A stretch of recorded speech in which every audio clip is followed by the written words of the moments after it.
All right, Jeff, real quick, I want you to hit me with a 1 to 10 on the RAD scale. Okay, all right. That's like she's like a low-key RAD. I'm gonna say like a 6. Yeah. But it's like a stealth RAD. It's like it's like a radness 3, but then you're like, no, like this is more like a 6 or a 7. 5. Like a 7.5. Yeah. Like this looks a little played out now, but at the time. But at the time, that was extremely rad. And like a 2. Yeah, I also thought 2. Helmets, right? Helmets, and I guess they all have flowers. They all have flowers here in RAD, a game about the post-apocalypse. The post-apocalypse. Post-apocalypse. There's a couple of apocalypses here in RAD. This is Double Fine's new game being published by Namco Bandai, of all people. Yeah. Sure. And yeah, so this is, let's just hop right into it. We've got this hub world here, but this game is a roguelike. Loading. How's that sound? I like the way the guy says loading. I do too. Let's see if I can get him to say Paused. He has a lot of different pause to takes, and there's a lot about this game that I like, and a lot about this game I think is kind of generic-ish. Seems like a melee-focused dual joystick shooter, but without the shooting. Yeah. Right? And I remember Brad saw this game a while back, so there are. You do shoot or have projectiles at some point, right? Yes, there are eventually projectiles, and you can see here, I can kind of aim here on the right stick. Yeah. I don't have any yet. That is a mutation I will probably get sometime soon. Right now, kind of base moves I have is I have this little 3-hit combo, 1, 2, 3. I can do a jump attack, and then you can kind of like do a little, you can't really like move once you've committed to the attack. Makes sense. But when you jump, you can kind of just do whatever. Tight. It's tight. I did a 720. A little shop up there. I don't have much money. Does a game called RAD, with characters that have this kind of specific retro vibe, have any business using the word tight? I don't know. Tights. Tight is old, Origins. but not old like this. It's like 70, like older than 80s. Tight is like, I'm gonna say like 90s, 2000s, Yeah, right? I think you're right. I think tight is like, I associate that with like the Valley Girl era of linguistic. Well, the Valley Girl era of evolution. linguistics, you would say rad and gag me with a spoon and all that sort of 80s stuff, right? Yeah, but also like tight is like post-sick. Or like same era Yeah, as yeah, sick, sure. right? So yes. like that's 90s at the earliest. He should not, point being, he should not be saying tight. He should not be saying tight, but how would you feel about this? I think this is pretty tight. Mutation. I got a mutation. So these you kind of find, you randomly find these passive mutations, and then you see that bar there at the top will kind of fill up as I'm killing dudes, and once that is full, I will get an active mutation, kind of an endo versus exo mutation. The endo being passive and the exo being active. Now what is this you're doing here? Charging up like a statue? I'm charging up a statue. You see in the top right, there's 2 statues per level. Okay. And once you activate both of them, you can move on to the next stage. I also have this kind of slam move here. I don't use this a ton because it leaves you pretty vulnerable, but I just found out you can kind of roll out of it a little earlier than you would be able to run out of it. Okay, so you kind of cancel out of some of the recovery. Yeah, so you got kind of floppy disks as keys for chests. This is just like a little health. And then cassette tapes are just like the standard currency, is it? Yeah, you see, it took me a really long time to realize those were cassette tapes. I thought they were just dollars because I was playing on my smaller monitor at home. Yeah. And then they were talking about like tapes a lot. Like characters were like, oh, you don't have, oh, gotta get more tapes. Oh, what are you doing about the tapes? And I finally kind of put it together. Oh, yes, this is 80s themed. Why not? Tight. You can kind of see, so everywhere I run, I leave this kind of trail of grass. Yeah. Which is nice because it shows kind of where you've been. Oh yeah, that makes sense. That's yeah. And also you can kind of activate these plants. I'll point one out before I activate it next time. They kind of give you a little bit of experience. Can you hit these eyeballs? So yeah, you can kind of knock those out and they'll explode. Okay. Yeah. Little environmental things. I can also warp back instead of going through that whole underground tunnel again. So this is the door down to the next level. You can see on my mini map, I have one line being drawn to it. So that means I have one of two statues. Oh, so the statues will also point you towards the boss fight. Yes. On top of, got it.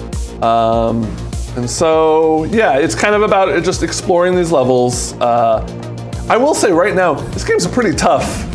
It's a little unforgiving on the health front, I've found. Consumables like that one I got earlier are really rare. You'll occasionally knock meat out of some enemies, which will recover one or half a heart. I can't remember exactly. But, oh, here we go. I'm getting my first exo-mutation. Mutation. So now I can hold right trigger and kind of leave this little trail of goo. And you see there the little gauge in the bottom left, slowly refilling. Yeah, you killed that guy with goo. I did. This is one of the better mutations I've found. A lot of them are like throwable, you know, armorang. Your arm is a boomerang. Yeah, I was gonna say, now. like with the right stick kind of aiming stuff, it's weird that you have nothing to aim. Yeah, oh, so that was one of those little purple plants. Yeah. Yeah, it's weird that it gives you nothing to aim, and then sometimes you'll get like endo mutations that one is like increases range on throwables, but you don't have a throwable. So Is that a shop over there? it is. We go take a look. I don't have enough money to get anything, but we'll peek at it before we move down to the next level. This feels like they chose a style, but like kind of made a action roguelike. Yes, it feels very kind of style first in a lot of the, just in the presentation of the game. You know, it has this very heavy 80s vibe, very Stranger Things, I would say, with the like kids with bats in the 80s. Kids with bats in the 80s. And That's synth Stranger Things. And synth music playing. Yeah. So here's the second statue. And I think it's a little bit unfortunate that there's been so many imitators on that style who have done it really poorly that it's kind of left a sour taste in my mouth. Well, I feel like also it seems like there's been a lot of kind of top-down dual joystick-ish roguelikes as well, that we've kind of moved into a backlash phase on those too. Like it feels like this game is coming out way too late on two fronts.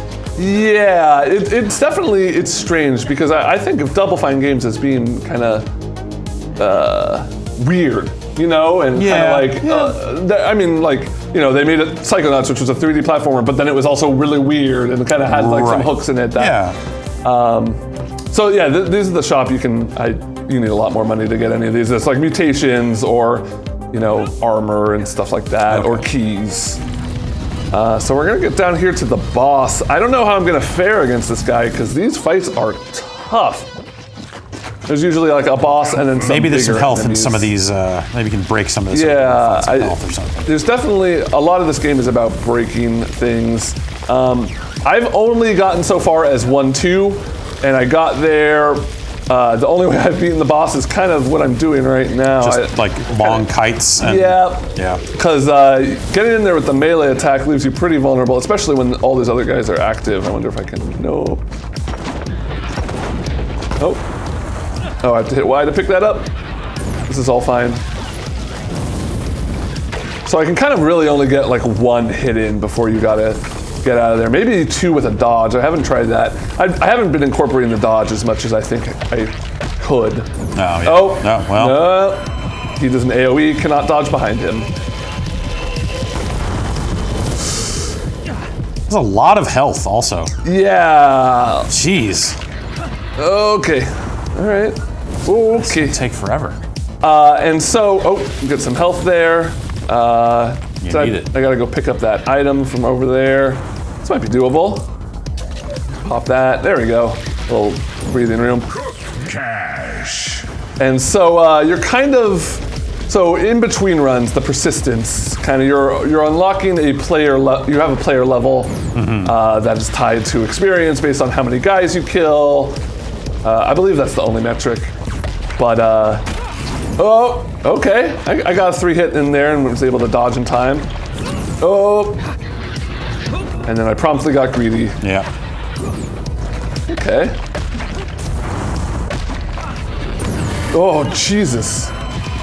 Now just chase me, dude. Just come over here. Oh, there's some raid over here. Excuse me.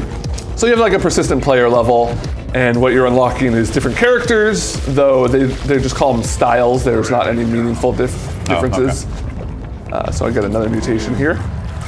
And then weapons, Shot to the heart. both weapons that you can pick up and like starter weapons. So I have kind of the basic bat here, but there's other things.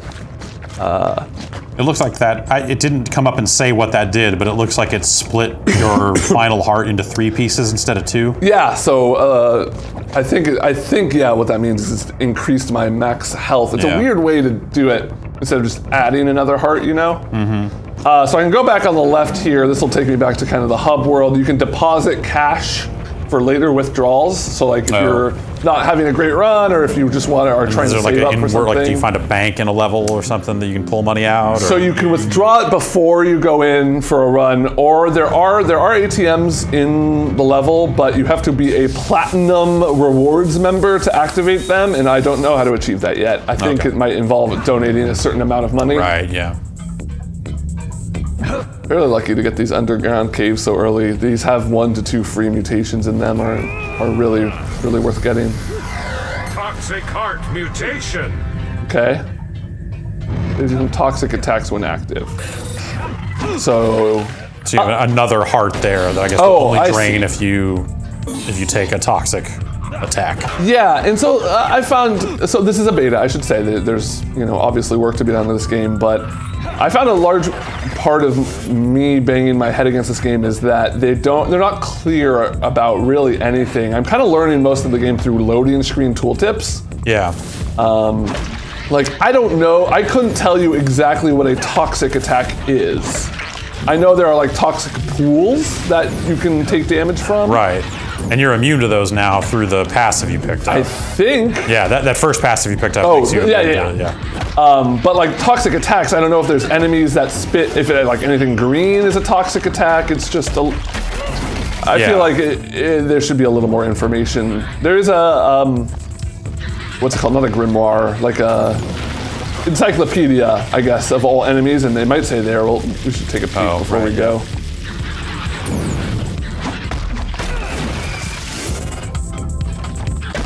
Floppy key. There's also a daily run, okay, so. Sure, yeah. So I would normally take damage from this for being toxic. I'm glad I don't lose my toxic heart even if I have the water resistance. I'm glad that they're smart about not doubling those up.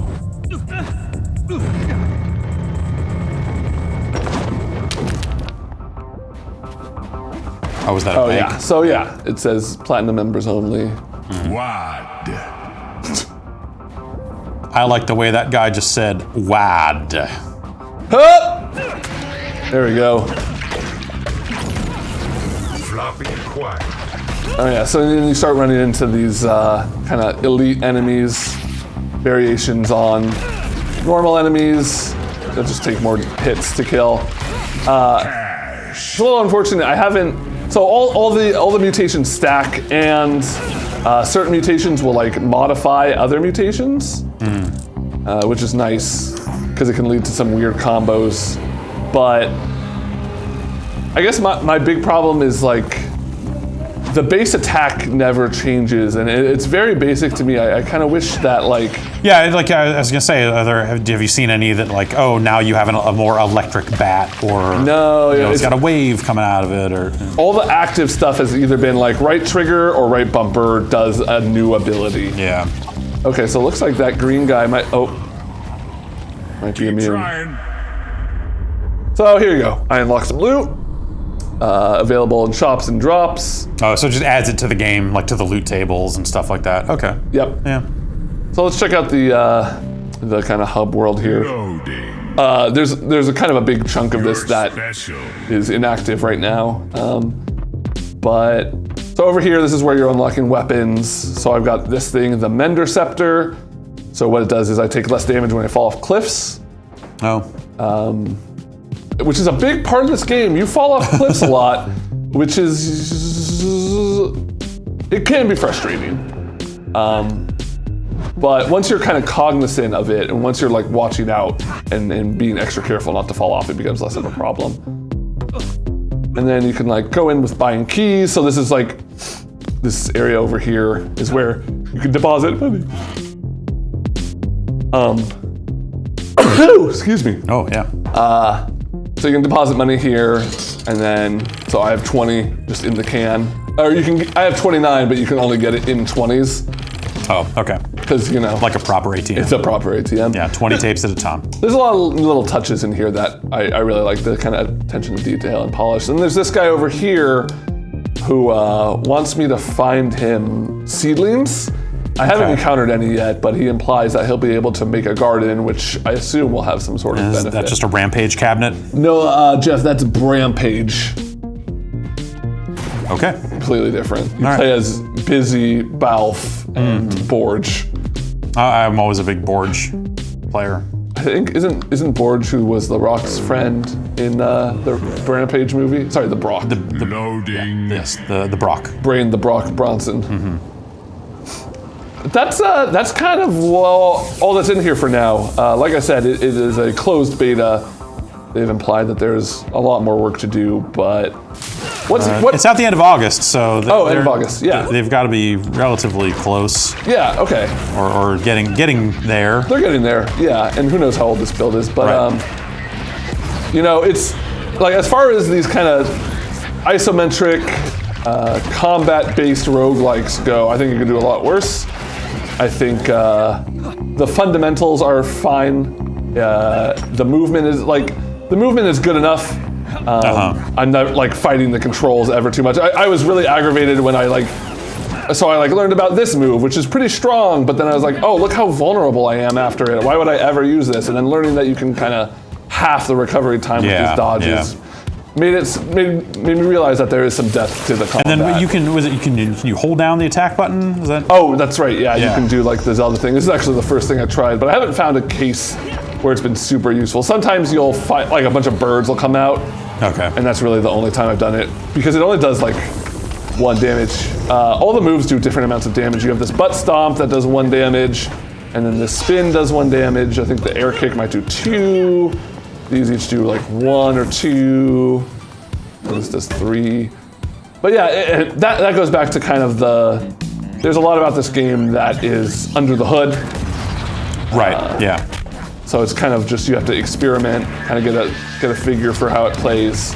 That makes sense. That fits with the idea of a roguelike, Totally. I think. But I'm back. He stole my tapes. What the? I'm so it's slow. like Gauntlet all over again. Oh man. Ah! Got him. But yeah, the game is quite challenging. I'd say that like if you're really into the idea of sticking with a roguelike for a while and kind of just slowly making your way through, getting better at it, you can do a lot worse than RAD, which is coming out in August apparently. Yeah. I think they just announced that date. Namco putting this thing out. Yeah. Well, thanks, Jeff, and keep it rad. I don't have to keep it rad because I stay rad. Stay rad, and I'll stay glad.